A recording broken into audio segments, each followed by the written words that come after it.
सभापति महोदय, चाहे कोई पक्ष का हो चाहे विपक्ष का हो, और मैं कहूँ चाहे राजस्थान में कोई भी विचारधारा का व्यक्ति हो,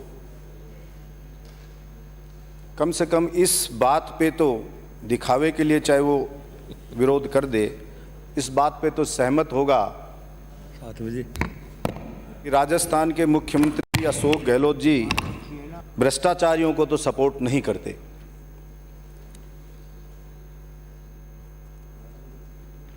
सभापति महोदय, पिछले कुछ दिनों से, थोड़े से दिनों से कुछ बड़ी मछलियां भी गिरफ्त में आने लगी एसीबी के। उसका थोड़ा सा मैसेज अच्छा गया, उसके लिए मैं सरकार को बधाई देता हूं। सभापति महोदय, रोज विधानसभा आते हैं, पक्ष के विपक्ष के साथियों के विचार सुनते हैं और दिमाग शाम तक बड़ा कंफ्यूज हो जाता है और रात को नोलजिन लेकर के सोना पड़ता है, सर दर्द हो जाता है, क्या सही और क्या गलत समझ में ही नहीं आता। और सभापति महोदय, 80 किलो वजन था एमएलए बनने से पहले और अब 65 किलो वजन रह गया इसी चिंता में। बोलना और 1.25 घंटे दौड़ लगाता हूं, शायद जानते हमारे साथी भी, पर समझ ही नहीं पा रहा कि इस सिस्टम का क्या किया जाए। कभी कभी तो देख के लगता है कि जैसे पूरा सिस्टम ही सड़ गया है। अब आज प्रवचन हो रहे हैं एंटी करप्शन के ऊपर, बड़े बड़े विचार दिए जा रहे हैं। सभापति महोदय, मेरी समझ में नहीं आते। जो सत्ता में होता है विपक्ष में आते ही इतना जोर का संत महात्मा बन जाता है, बस ऐसा लगता है कि अगर वो सत्ता में आ जाए तो सब कुछ साफ ही कर देगा। पहले मैं सोचता था, देखता था रामायण में कोई असत्य बोलता था तो मर जाता था। अगर अब कहीं गलती से सतयुग आ जाए तो सभापति महोदय जनसंख्या अपने आप ही कम हो जाए। एंटी करप्शन ब्यूरो दूर करे भ्रष्टाचार, दूर करे भ्रष्टाचार।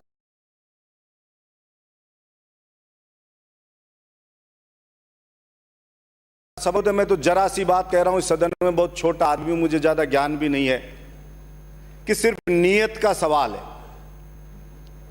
मिनिस्टर और उसका सेक्रेटरी दो अगर आदमी चालें उस विभाग में, तो क्या मजाल कोई माई का लाल 1 रुपया भी भ्रष्टाचारी लेकर के चला जाए।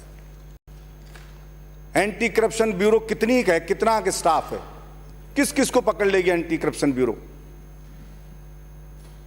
हर कोई ये कि भाई ये काम भ्रष्टाचारी को पकड़ना तो एंटी करप्शन ब्यूरो का ही काम है। ऐसे तो बिल्कुल ही नहीं चल सकता। गलत काम कहीं भी हो रहा है आप रोक सकते हो, लेकिन नहीं रोकेंगे। और सभापति महोदय, कभी कहते हैं स्वतंत्रता दो, कभी कहते हैं ये दो, कभी कहते हैं उसका हस्तक्षेप, कभी कहते हैं हस्तक्षेप। मैं तो काफी हद तक आशावादी व्यक्ति होते हुए भी यूं निराश होने लगा हूं कि बड़ा सुधार होगा तो कैसे होगा। खूब मैंने इस पे गहन चिंतन किया और मैंने देखा इस सृष्टि का नियम है सभापति महोदय कि ताकतवर को ताकत देता है। जैसे कहते हैं ना कि दोस्ती बराबर वालों में होती है, और जब तक नीचे के व्यक्ति को ताकत नहीं दी जाएगी तब तक सुधार हो नहीं सकता। सभापति महोदय, मेरा मानना है चाहे कोई व्यक्ति कैसे भी बोल दे, लेकिन कोई भी इंसान हो दुनिया का, वो सबसे ज्यादा अगर किसी को प्यार करता है तो अपने बच्चों से, अपने परिवार से प्यार करता है। बड़े व्यक्ति खुद सुरक्षित रहते हैं, उनके बच्चे सुरक्षित हैं, उनका परिवार सुरक्षित है। और खतरा मोलने के लिए और लड़ने के लिए कहा जाता है कमजोर व्यक्ति को। और उस कमजोर व्यक्ति की कोई सुरक्षा की गारंटी नहीं, कोई उसके परिवार की सुरक्षा की गारंटी नहीं। हमें इस बात की चिंता नहीं कि उसके परिवार का गुजारा होगा तो कैसे होगा। सभापति महोदय, मैंने पिछली बार भी कहा था कि हम ये चाहते हैं कि गुंडागिर्दी रुके, हम ये चाहते हैं पुलिस तंत्र बहुत मजबूत हो, लेकिन उसी पुलिस में अलग अलग व्यक्ति के लिए अलग अलग नियम बना के रखते हैं। सबसे ज्यादा शोषण सभापति महोदय अगर किसी का होता है तो इस पुलिस के कांस्टेबल का होता है। जो एंटी करप्शन ब्यूरो में आता है उस कांस्टेबल को हम भेजते हैं कि जाइए पहले सत्यापन करके आइए।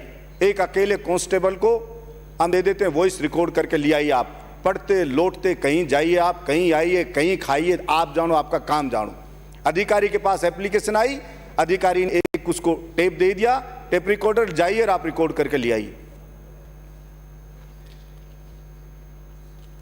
उसका कितना खर्चा होगा उसकी कोई चिंता नहीं है उसको।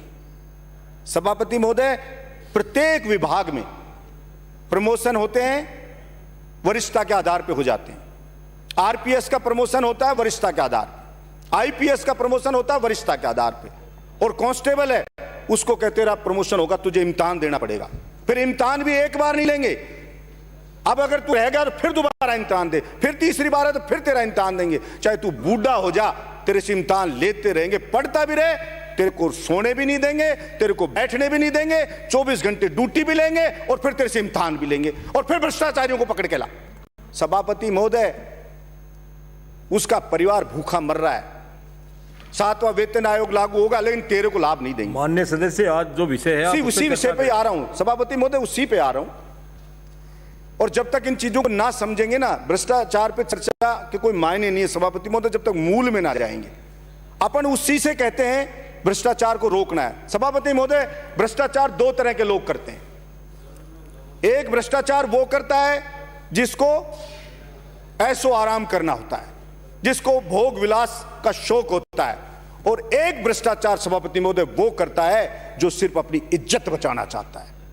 सभापति महोदय, जब उसको तनख्वाह नहीं दे रहे, आप भ्रष्टाचार रोकने के लिए भेज रहे हैं, उसको कहे खा के भी तू आ जा, होटल पे भी तू खा, दे कुछ नहीं रहे, तो सभापति महोदय ऐसा तो नहीं है कि वो उसके परिवार को कुएं में पटक देगा और आपके लिए आप कह रहे हो प्रोत्साहन दे रहे हो, जा बेटा जा, भ्रष्टाचार मिटाना है, सीएम साहब ने कहा है मिटाना है। वो जानता है उस आईपीएस को कि आप कितने एक विचार हो, कोई एक दो अपवाद छोड़ दो।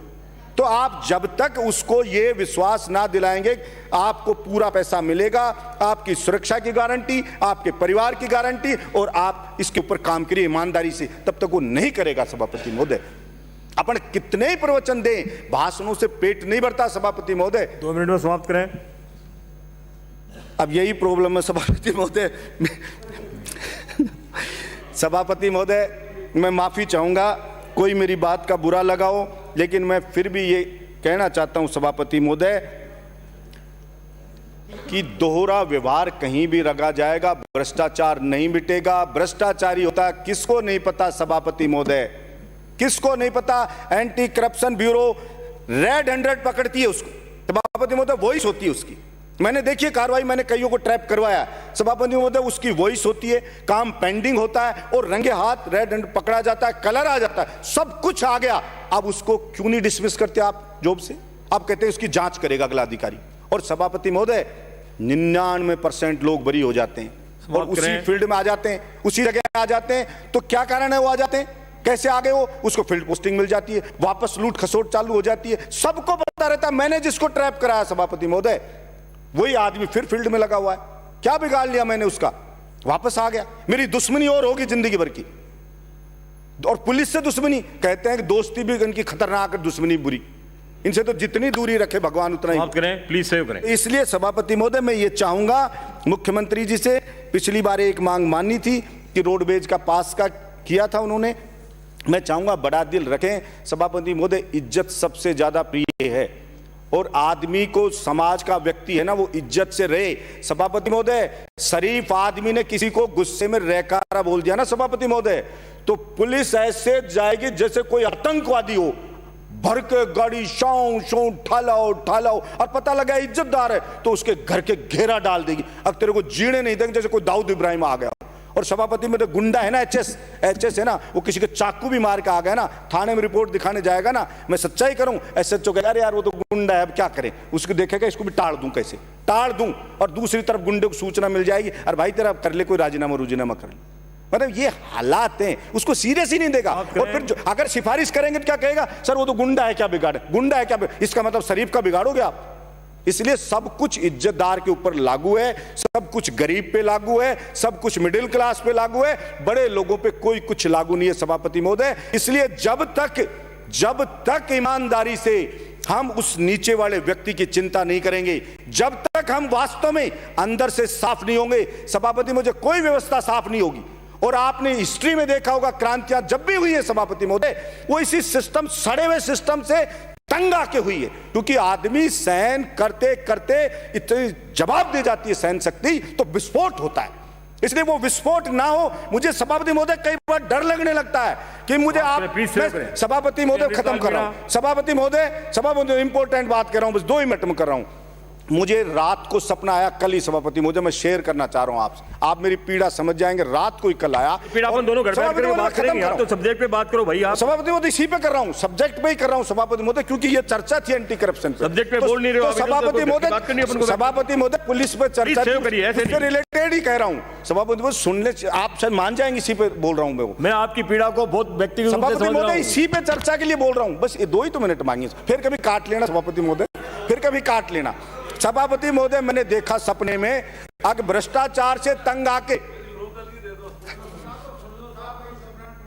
टूट ना जाए तो सभापति महोदय मैंने सपना देखा, भ्रष्टाचार से तंग आकर पब्लिक सारे एमएलए के घर पे बाटे फेंक रही थी और कह रही थी वे तोड़ के घुस जाओ, और आईएएस आईपीएस को दौड़ा के ठोक रही थी सभापति महोदय, और एसपी के कांस्टेबल दे रहा था बटाबट, बोले बहुत गाली सुनी तेरी, बोला हमने। और सभापति महोदय के होमगार्ड की मांग करना चाहता हूं, इनको 12 महीने ड्यूटी दी जाए और इनको ये बेल्ट वाली भर्तियों में 50% इनको भी ले लिया जाए। सभापति महोदय नौकरी पे तो रख लिया, हम बेरोजगारों की चिंता कर रहे हैं, लेकिन इसको बेचारे को पूरी नौकरी नहीं दे रहे। इस होमगार्ड को ड्यूटी पे ले लिया, वो लगता है मैं नौकरी लग गया, उसको आधे दिन घर भेज देते, आधे दिन रखते, बेरोजगारी भत्ता दे रहे हैं और सब कुछ कर रहे हैं, तो ये नौकरी पे लग गया।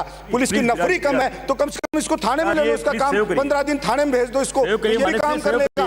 तो ये इसको फोर्स के जैसे ट्रेनिंग होती है, मानवता से इसकी तरफ भी ध्यान दिया जाए। धन्यवाद सभापति महोदय।